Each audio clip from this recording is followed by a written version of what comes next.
Hello বন্ধুরা, আসসালামু আলাইকুম। Welcome to another video. Viewers, আশা করি সবাই ভালো আছেন। পোকো M3 সিরিজের সফলতা এবার লঞ্চ হতে যাচ্ছে পোকো M4 সিরিজ, যেটার বেশ কিছু লিক্স আমাদের সামনে উঠে এসেছে। এই ফোনে থাকছে একটি 6.6 ইঞ্চের ফুল HD+ রেজলিউশনের IPS LCD প্যানেল। এছাড়াও প্রসেসর সেকশনে থাকছে MediaTek Dimensity 810 5G। আরও থাকছে 5000 mAh huge battery backup. So আজকের ভিডিওতে আমরা এই ফোনটি সম্পর্কে বিস্তারিত আলোচনা করব এবং বলবো কবে এই ফোনটা লঞ্চ হবে এবং কি প্রাইসে এটা আপনারা বাংলাদেশের বাজারে পেয়ে যাবেন।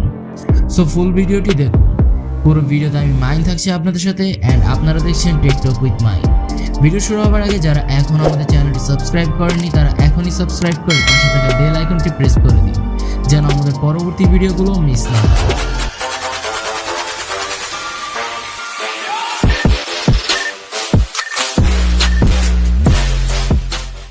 সো ফার্স্ট অফ অল যদি ফোনের ডিসপ্লে সেকশন নিয়ে কথা বলি, ফোনে থাকছে 6.6 ইঞ্চের ফুল HD+ রেজলিউশনের একটি IPS LCD প্যানেল ডিসপ্লে, যেটা 90 Hz রিফ্রেশ রেটেড এবং এর PPI ডেন্সিটি হচ্ছে 399।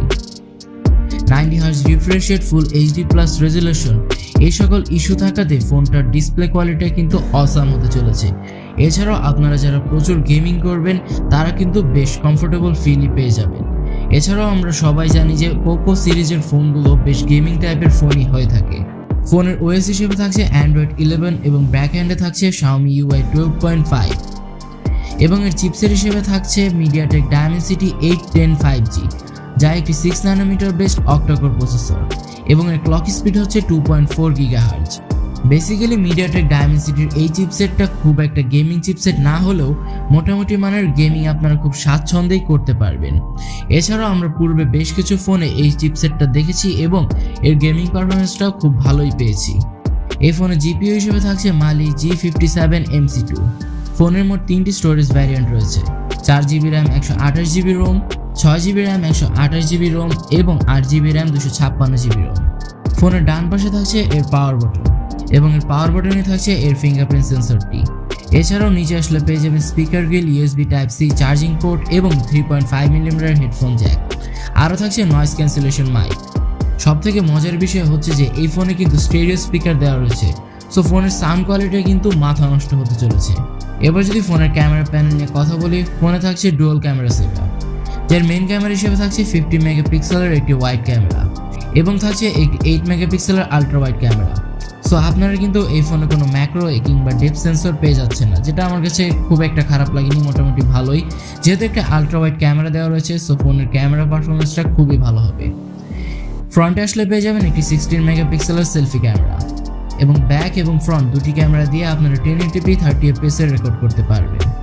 এবার যদি ফোনের চার্জিং ব্যাকআপ নিয়ে কথা বলি, ফোনে থাকছে 5000 mAh হিউজ ব্যাটারি ব্যাকআপ, যেটাকে চার্জ দেওয়ার জন্য বক্সে পেয়ে যাবেন 33 ওয়াটের ফাস্ট চার্জার এবং কোম্পানি দাবি করেছে ফুল চার্জ হতে মাত্র 1 ঘন্টা সময় লাগবে।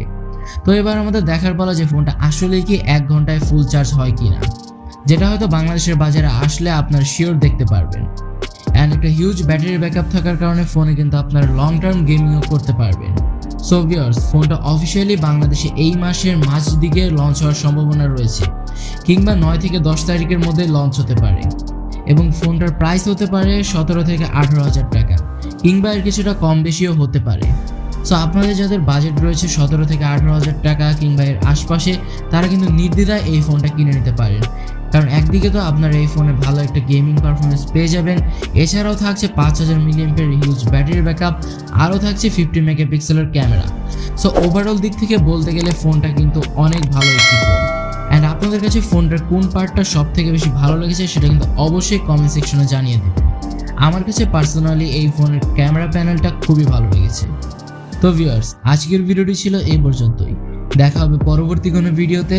সে পর্যন্ত সবাই ভালো থাকবেন, সুস্থ থাকবেন। খোদা হাফেজ।